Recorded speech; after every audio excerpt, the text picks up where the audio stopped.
avec un petit texte que j'ai écrit durant la nuit dernière à 4 heures du matin, en pleine période d'insomnie. Je suis femme.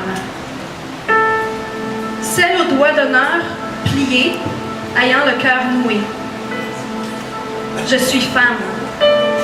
Celle qui aime trop, a peur de perdre ce qu'elle n'a même pas encore possédé, qui rêve de romantisme et de corps entrelacés.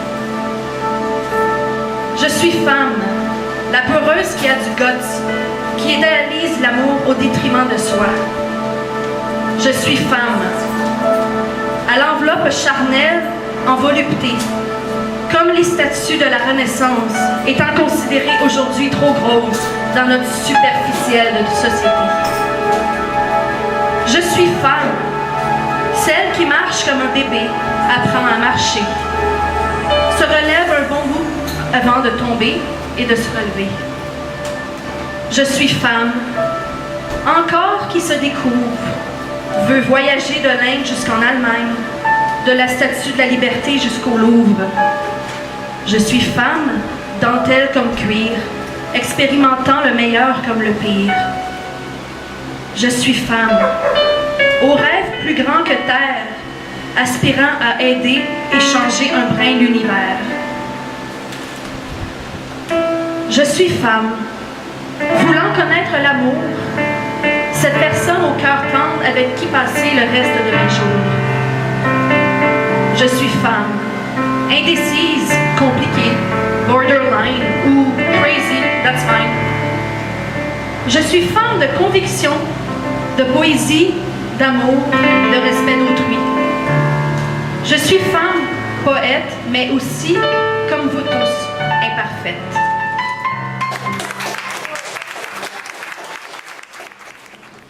Donc, moi, je vais lire un petit texte ce soir qui n'est pas de moi. C'est quelqu'un qui est trop gêné pour venir sur scène, Catherine Ouellette-Simard. Et je lui ai demandé si je pouvais lire un de ses textes. Elle a accepté. Donc, c'est pour moi un honneur. Ça s'appelle « Écrit sur moi ». Les jours qui passent sonnent mon âme défaite. Le téléphone muet engourdit mon cœur mal-être.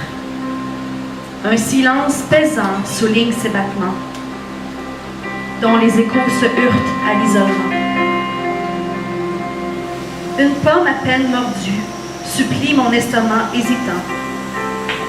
Ces plaisirs autrefois sucrés sont une cendre répandue à mes pieds.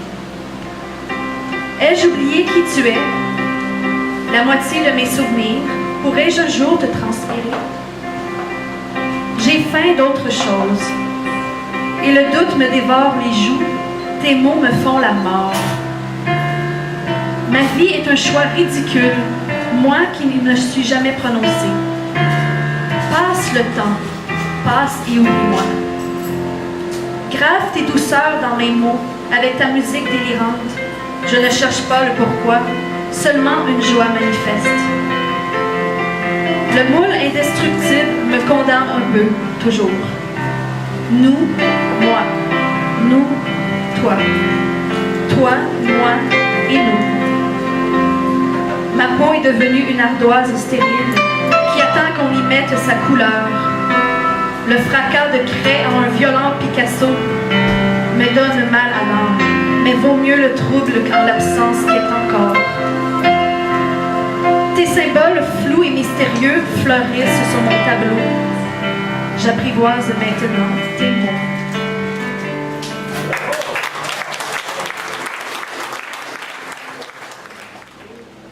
Donc, avant ma prochaine invitée, j'aimerais lire un petit texte qui parle de mon ami Stéphane, qui a été écrit par Dominique Simoneau en 1996. Cette fois, encore ici, désespéré de vous, à titre d'elle, à cause d'eux, à cause de vous. Ceux qui ne suscitent tous ces mots d'un enfant, sur le chemin d'un adulte, malhabile des sons, paroles. Je ne fais plus maintenant que vous parler. en lui faisant mal, à lui, mon sexe d'enfant, que je déteste autant que vous. Donc, je vais faire une histoire courte, mais dernièrement, j'ai été diagnostiquée borderline avec beaucoup de troubles, dont troubles obsessifs compulsifs. Et mon prochain texte va parler un peu de ça. Parce que je suis obsédée par des gens que j'essaie d'aider et de sauver. Et lui en fait partie. Comme un tas de mouettes s'arrachant ce qu'ils mangent. J'ai déserté l'endroit magané de l'esprit. Le corps sale comme jamais parce qu'on l'avait détruit. Christ, je suis abîmée par les sens d'autrui, de haut en bas. Jette-moi par terre un coup parti. Ton indifférence probablement la raison d'être de ce qui a été infligé. Force-moi une fois de plus à devenir la raison de tes douleurs. C'est parfait. Continue. Autodétruis ce qui se présente devant toi. Les mains sales d'autodérision, tu pues au nez de ceux dont tu as abîmé. Blâme-moi aux circonférences de ta violence. Crie les mots des refus reçus, le blanc sur la cible mal choisie. Les doigts se promènent, crasse par-dessus crasse. L'héroïne, la prostitution, le mal de vivre. Tu recherches sans arrêt ton amoureux qui est parti. Va donc où je pense, pelleté dans les champs de mensonges.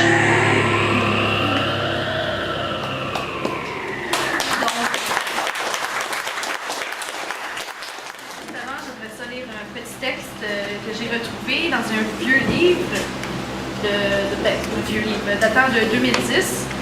Je pensais que j'étais une fille déprimée aujourd'hui, mais quand je regarde les textes que j'ai écrits,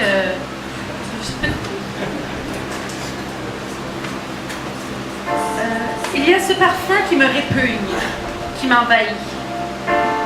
Cette odeur agréable qui pourtant m'est nauséabonde.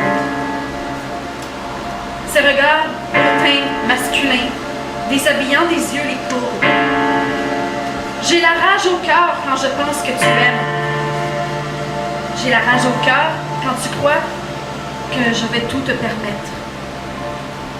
J'ai la rage au cœur car dans ma tête c'est inconcevable.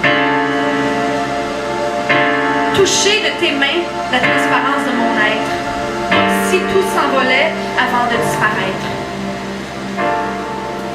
Vous connaissez cette sensation? Un retour au bercail, seul.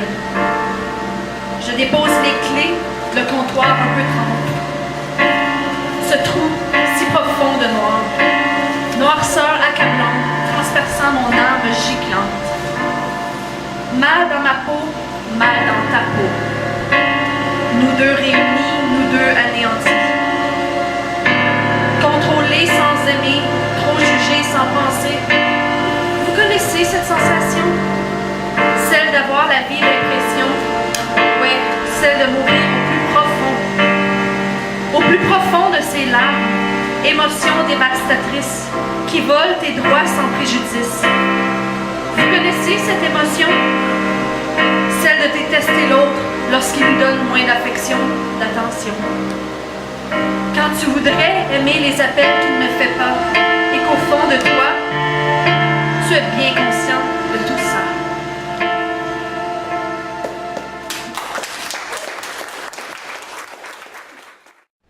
Bien, moi, je ne pense pas traumatiser personne ici, même pas mes parents, je crois qu'ils sont déjà au courant que j'aime les femmes autant que les hommes.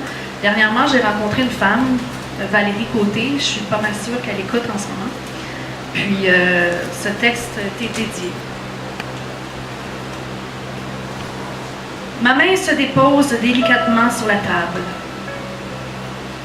J'apaise mes songes avec ce calme musical qui désaltère le chaos mental sans fin. C'est certain que je pourrais sans cesse remuer mes angoisses et n'avoir que peur de te revoir. Mais ne serait-il pas plus sain de remettre mes neurones au rendez-vous de la sérénité? Ne serait-ce qu'un seul instant. Je n'ai plus envie d'espérer et de faire 1001 détours, de n'avoir comme seule consolation la certitude de ta voix et de ta présence. Je ne veux plus avoir à craindre ce qui vient, que mon passé ne fasse que noircir un présent qui ne construit tranquillement près de toi. Venir tout juste de te connaître et déjà quelques étincelles se forment dans ce ciel déconstruit. Te revoir aujourd'hui est un cadeau du présent dont je me dois de profiter. J'imagine que tu sais déjà si bien illuminer mes parcelles de rêves déconstruits. L'espoir, par contre, ne me quitte pas.